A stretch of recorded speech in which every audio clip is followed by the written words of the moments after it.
Hello, traders. FX Pip Collector here. Today is Tuesday, February 18th, and this is my market recap of the Euro-US dollar on the 1 hour time frame.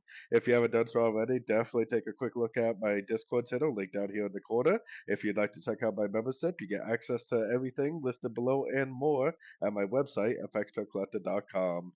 So, anyways, this move up right here, I think, is very likely over because this is a pretty significant break of structure on the higher time frames. So, we got our Fibonacci retracement out here. Now, this move down is pretty much lower lows, lower highs. So, this is definitely all one trend down, meaning that it's probably either a wave A or a wave one that's likely not even over yet. Now, this break of structure doesn't mean trend reversal necessarily. This could end up turning into like a three-way pattern like this, making some sort of a corrective ABC down to one of these Fibonacci levels and then continue the uptrend. Definitely a very likely scenario. But this break of structure also could possibly be trend reversal.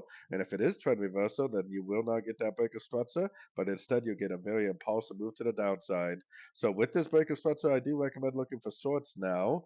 And while you're looking for shorts, you're either going to see this shape right here, very impulsive down, or you're going to see something like this, corrective down, with a nice Fibonacci bounce, break of structure back to the upside. So anyways, don't forget to check out my trading community on Discord. And as always, thank you for watching and happy trading.